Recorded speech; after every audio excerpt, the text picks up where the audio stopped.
Ndị be anyị kenenu m unu. Asị m ka nke o chiri ya zelu.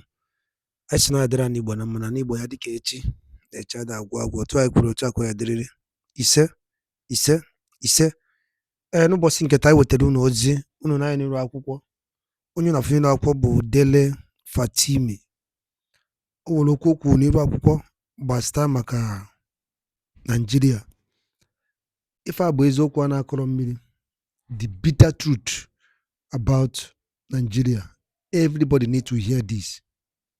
Everybody need to hear this. Whether you are a Biafra, whether you are a Nigerian, whether you support the freedom of Biafra or not, listen to what Dele have to say. It's a deep secret. So ị ga-esi ebe ife, ị dropụra ife iche n'iru akwụkwọ gbasara maka ihe ndị a niile Dele kwuru n'iru akwụkwọ. All right, over to you, sir. Of the country, and he graciously invited me to speak here today. So I held on to it again, and I believe that the verse that we have read to a very large extent explains it. Usually, every time I've been here, there's been a gentleman who would usually sit there. Daddy will remember him. He was my friend, Ademola Adeshino Ogunlano. It pleases God to call him home 10 days after his 60th birthday, but his death brought home the urgency of now. You know, we always have this assumption that we have forever and that we are going to be living for a long time. And in our assumption of immortality, we really remember the biblical verse that tells us to number our days. Numbering your days is a way of reminding you of the fact that you are mortal and you will at some point, hopefully in the fullness of time, in your dotage, go on to glory. But nobody guarantees the length of days. So there is always an urgency to now. And that urgency is what has forced me to take another look at where we are, because almost on a daily basis, Facebook will bring one memory of Ogunlano or the other to me, because we shared a lot in common. And I saw all the things that he applied himself to, the selfless life that he lived. But I also could not help but remember the fact that he had plans running into years from now. He was a perfectly healthy man.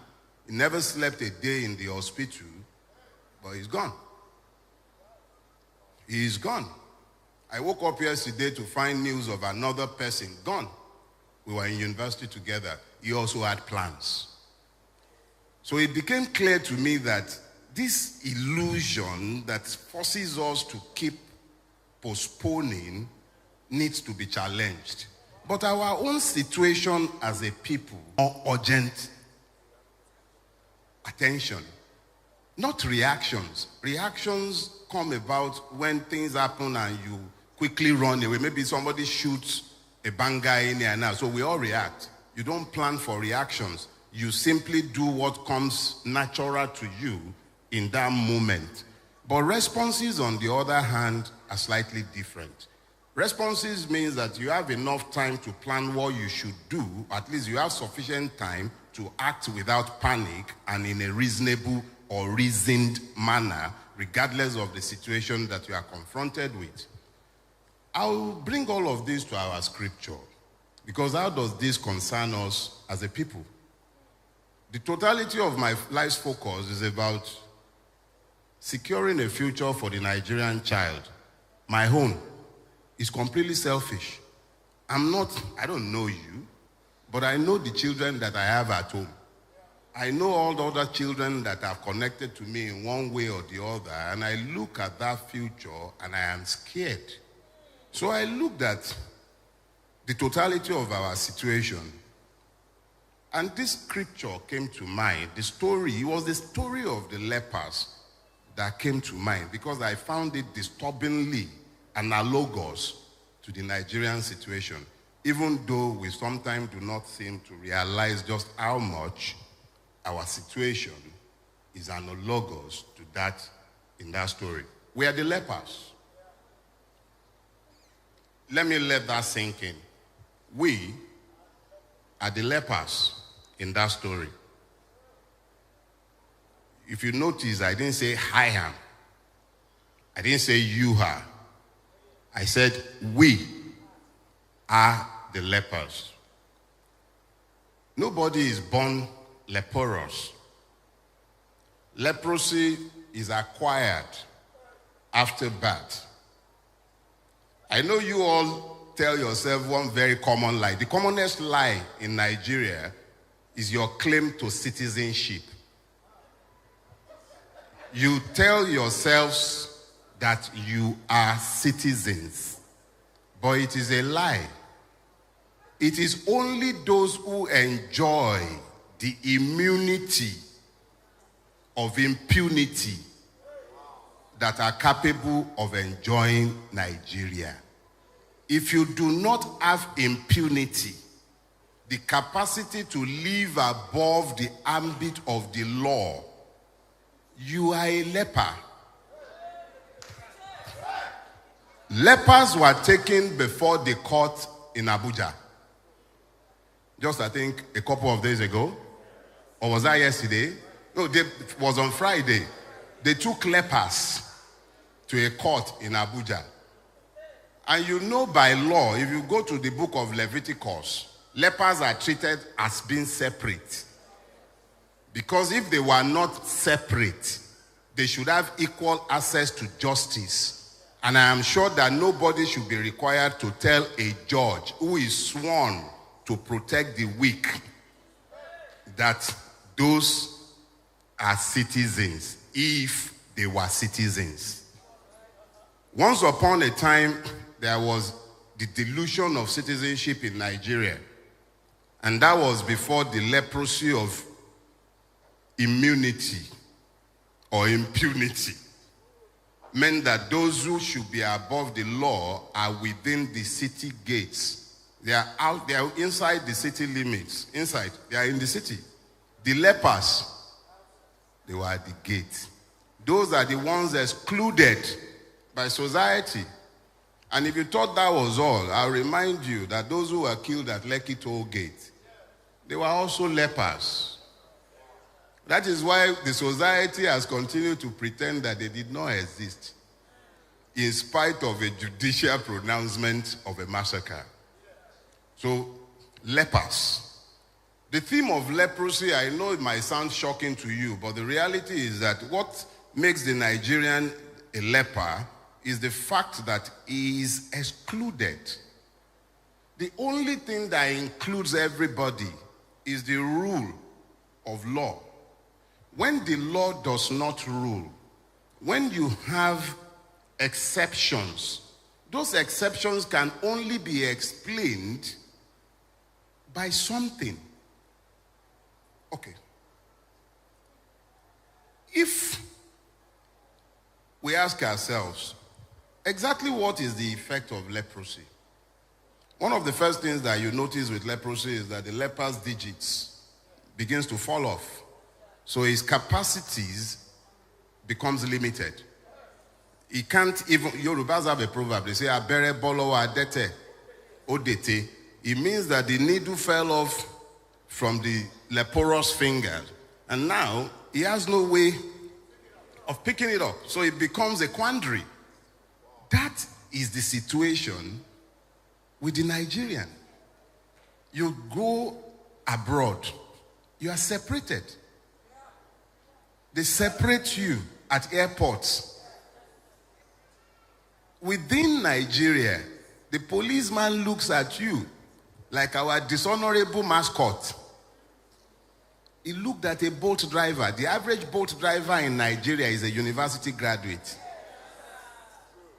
90% of the boat and Uber drivers in Nigeria, if not more, are university graduates or dropouts who could no longer afford to go to school because the system simply failed them. And then a person who says that he's a sworn representative. And you know the beauty of that situation? For a long time, lepers have had difficulties in identifying themselves in Nigeria. You have the lepers of Yoruba Ronu, who thinks is different from the lepers of Biafra. And then you have the lepers of Katsina, the Fulani peasant, who you will blame for all the woes of the South. So the lepers have had difficulties identifying themselves, and they have been busy fighting in the army of their enslavers. Now, Mascot, who assaulted the boat driver, is Igbo. In the hierarchy of Nigerian impunity, the Igbo man is the lowest in that hierarchy, unfortunately so. But that is the reality.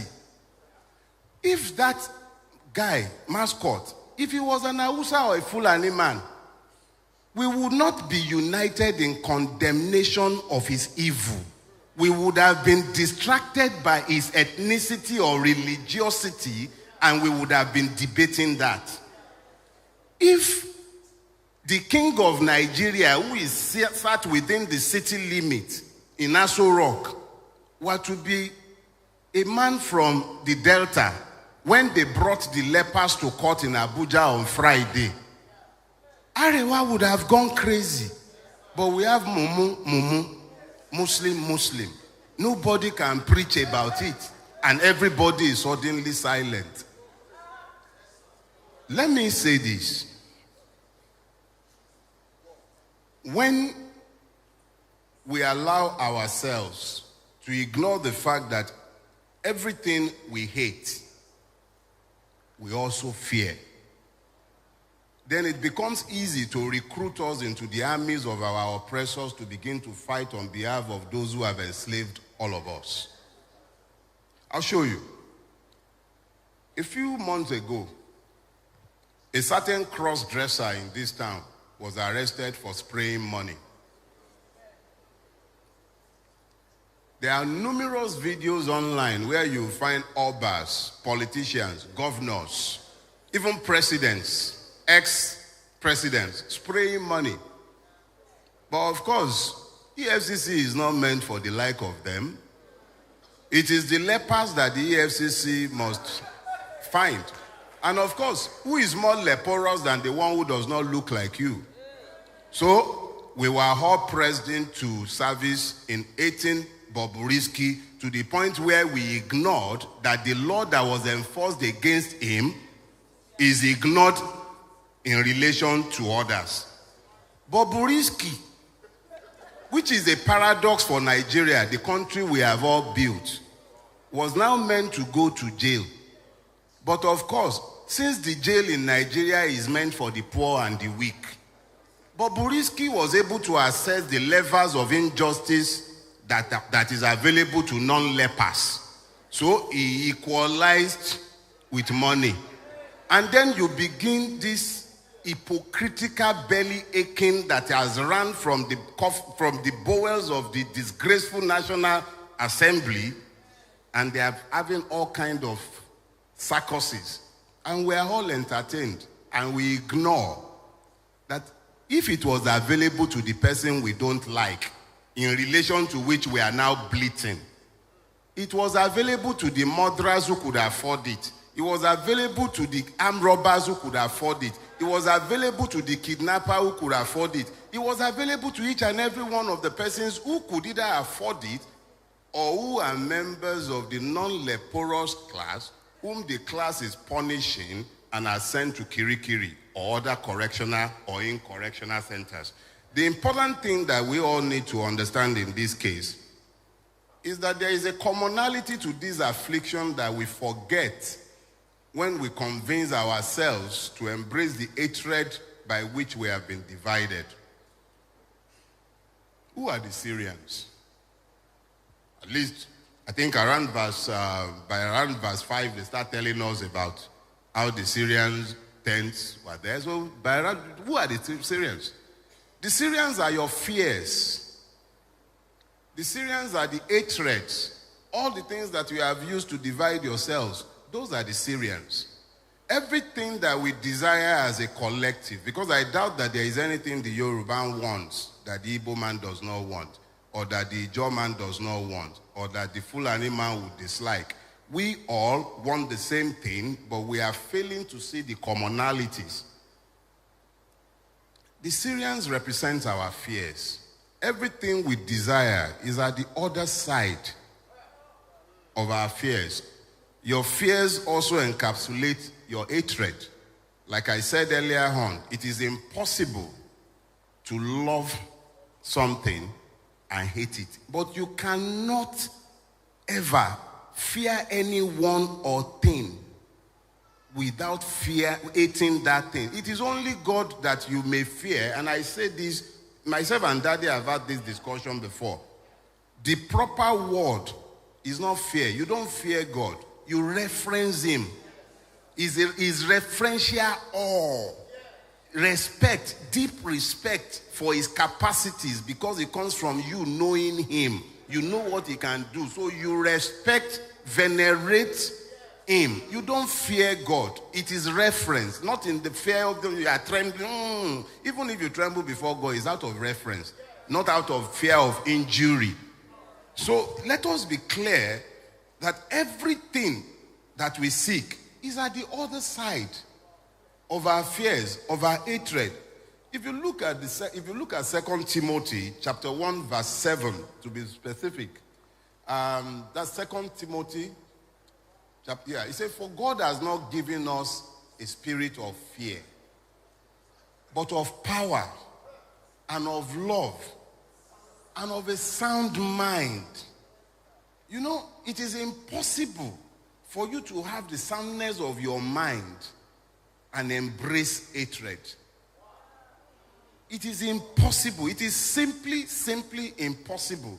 If you have retained the soundness of your mind, the only thing that might happen to you when you are confronted with a phenomenon is curiosity.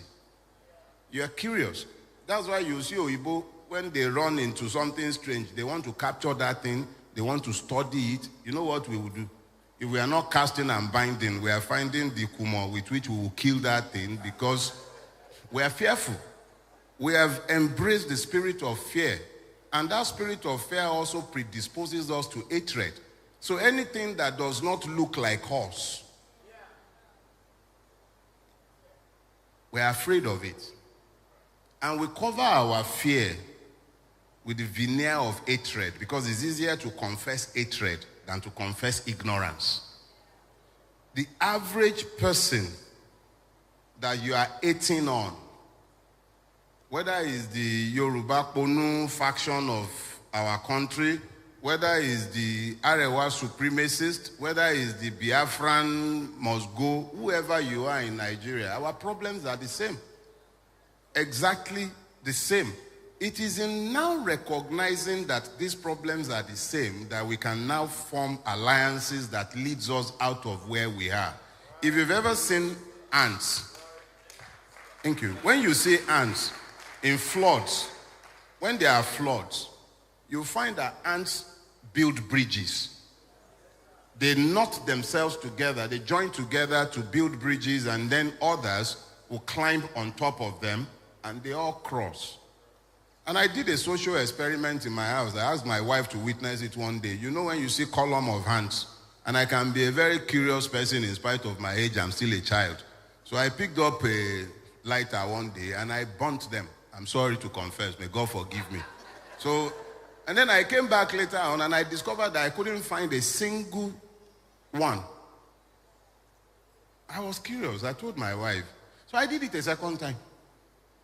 I'm very curious.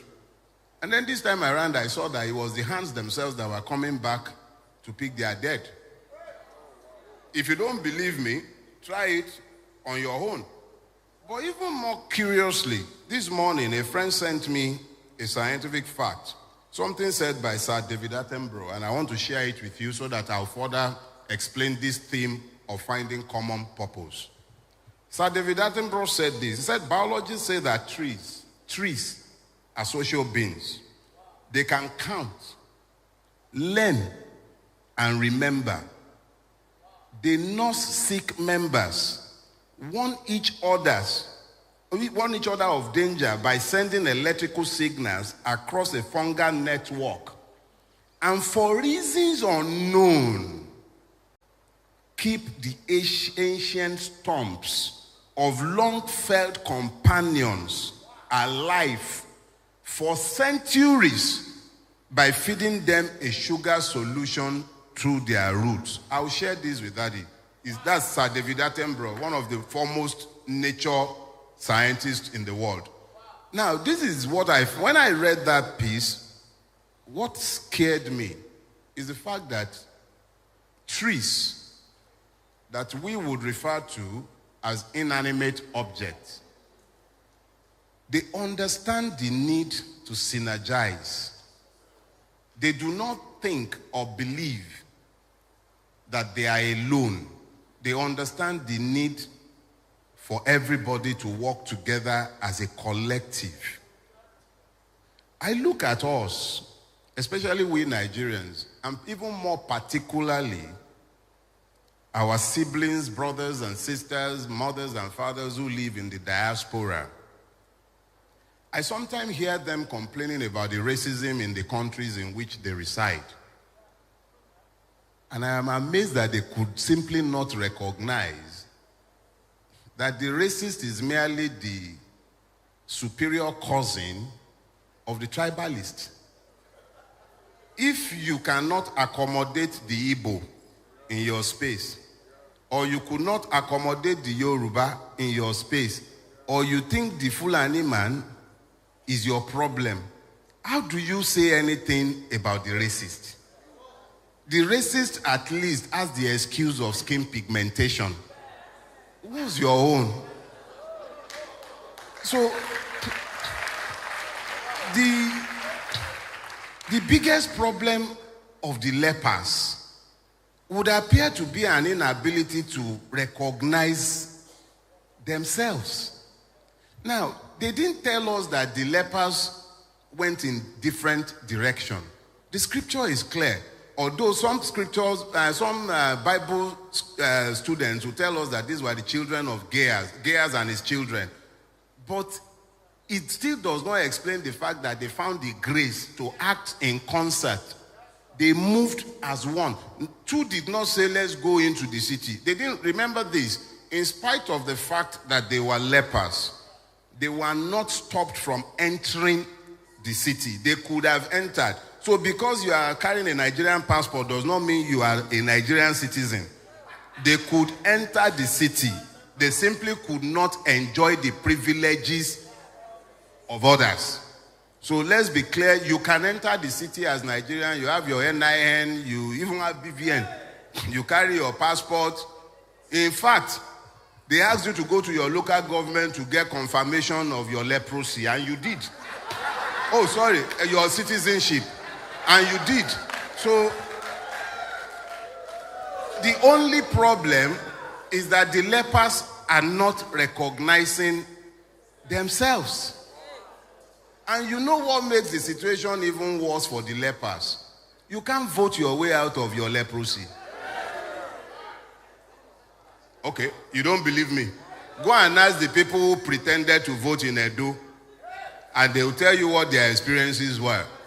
So in case you forgot the lessons learned in February 2023, I remember I was here and I urged all of you to register to vote. We did all of that, remember?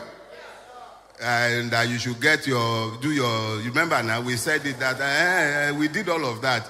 But of course, we didn't, even I was unaware of the fact of my leprosy. Hey.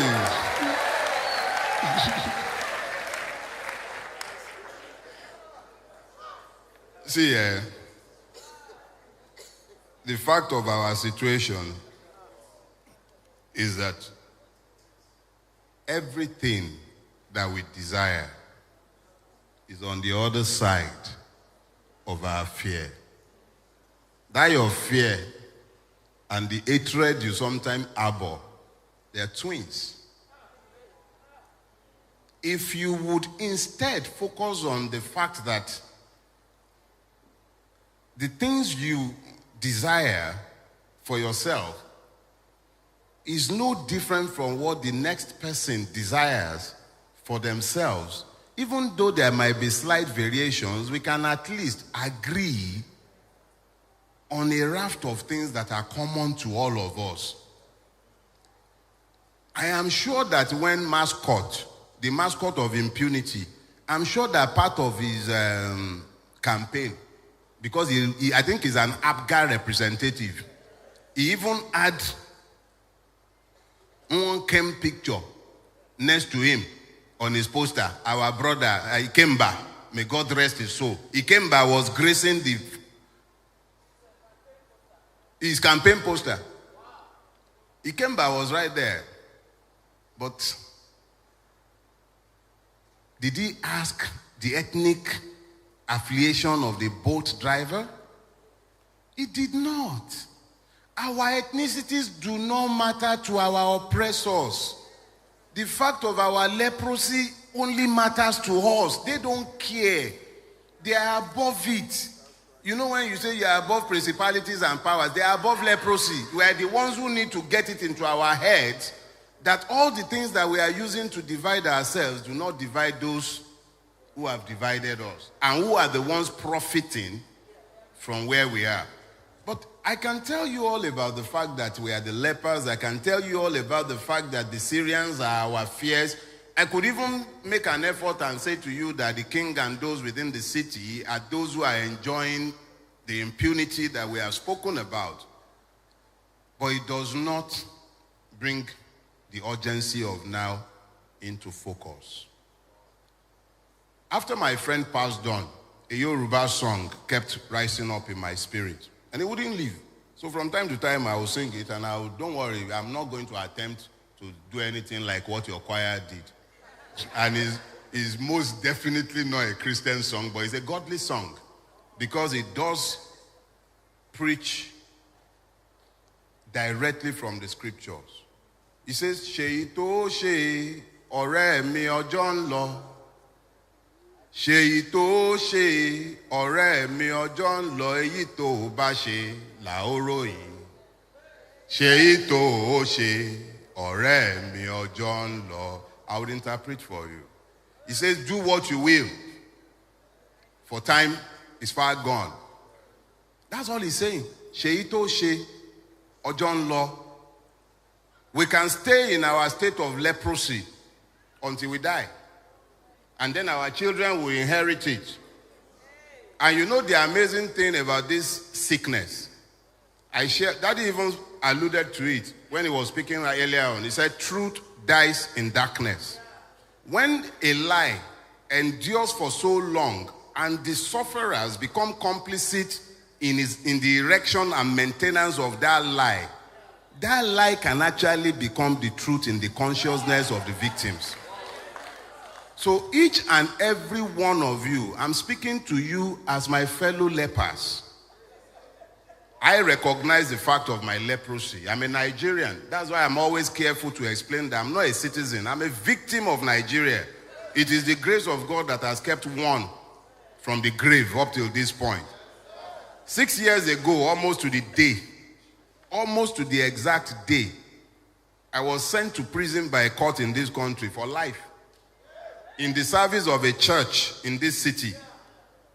But the grace of God is what has kept me here, and I was freed. No, hold on, please. The point I'm trying to make to all of us is this. If we do not recognize the fact of the commonality of our victimhood, if you continue to think that those who voted Bulaba deserve their punishment and you don't want anything to do with them, you can't even bring yourself to show mercy to them as Christians, how do you bring yourself together to fight the evil? Okay, so you know the truth, but they are so ignorant because they have embraced hatred that they do not know the truth. How have you, as Christians, shown them the truth? I know it's actually very annoying, especially if you live in this neighborhood. This is Okota. Yeah. A vast majority of my Oriental brothers and sisters live in this neighborhood. You have borne the brunt of the madness that has overtaken our country. And you will see more. As we are drawing closer, because for them, the election cycle has started. The election cycle has nothing to do with your votes. They don't care. They've written the result already. But having written the result, they need you to now begin to divide yourselves. You need to be told to ignore the pains in your bellies, the hunger. You must forget it. And for you to forget it, they must give you hatred to embrace. And I saw a piece in the paper, I think sometime this past week, and I know that they have started the race. You know what I saw? Ajeromi Felodun local government published a list of streets they were renaming in Ajegunle. And I saw how they are attempting to whitewash history and pretend that there is a certain ethnic group do not exist in that neighborhood. And I laughed. But I also know that it will require the complicity of good men and women who elect to embrace hatred for that madness to endure. I have lived in the Lekki axis for at least about 22 years. I have been associated with that axis for over 30 years. I know the area well. The names on our streets, and I'm just using this to illustrate so that you understand the insidious nature of the evil that has overtaken our country. The names on the streets in the entirety of the Lekki Peninsula, I don't know about other parts of Lagos State, they came about in a specified manner. Lekki was a swamp, a vast swamp. It was only the express that had any solidity to it. And they were selling land. And my Oriental brothers and sisters came. They would buy land in swamps. And then they would build roads with rubbles. And then they would bring transformer. And then they would build a street gate. And other people would be encouraged by the reason of their presence to come and start building on their own plots. And then the way you name streets, you take an application to the traditional ruler that the street be named after you. The traditional ruler and his secretary will verify your contribution to the neighborhood you are asking to be named after you. Almost every name you see decorating any street in Lekki, particularly the entirety of the greater Lekki Peninsula, they were men who either built roads or bought transformers. They were the first, they were the pioneers. Those who are today turning around and making it seem as if these things came by accident and they were on hand in an attempt to turn brothers against brothers for reason of political validation, they require you to forget that you are commonly lepers. May God cure all of us of our leprosy. But it does not change the fact that Nigeria has inflicted leprosy on those who should be citizens. Our afflictions are common to us. What do? I believe that in the coming days, weeks, and months, we must, as a collective, begin to find common purpose and set out what it is that we believe should happen to us as a people, and then stand behind our demands. They have children sent to correctional centers and facilities across the country. Parents are sat mostly unconcerned. A lot do not even know that this is in any way connected to them. But the reality is that tomorrow is actually quite gloomy if you took a very good look at where we are today. There is a urgency of now. That urgency does not allow us to outsource the resolution of these problems to a future generation. There is nobody coming to save us. The Americans won't save us. Get that clear. They benefit from this. Neither will the British. They've even tried to do you 419 now. They have a Yoruba-sounding person heading the Conservatives. It's all a scam. They need to bring what they are losing in Europe. They need to bring it out of the Commonwealth. So everything that has happened to us, you will not hear any one of the beneficiaries speak on our behalf. Have you heard any condemnation from the European Union? Have you heard anything from Britain? Have you heard anything from America? A long time ago, we were busy naming streets after American diplomats, thinking that salvation was coming from abroad. Salvation is not coming from abroad. I also assure you that Daddy will lead you in prayers, but we also need to act. Without acting, prayers are, I'm sorry to say, useless. God will do what God will do, but men must do what men will do. And in our own case, if we stay here, we perish. It's not really just Bible speak. It's the reality. Our situation is dire. We need to find the commonality of our affliction and then find common ground and common purpose. I'm on a church pulpit, so I am careful not to offend certain sensibilities. But let me also say this. May the tribe of Pastor Ayedogbon increase. When the Church of Christ becomes complicit in the emasculation and oppression of the people of God, that becomes a very scary time in which to live. But the Church of God is not limited to this physical building. The Church of God, each and every one of you,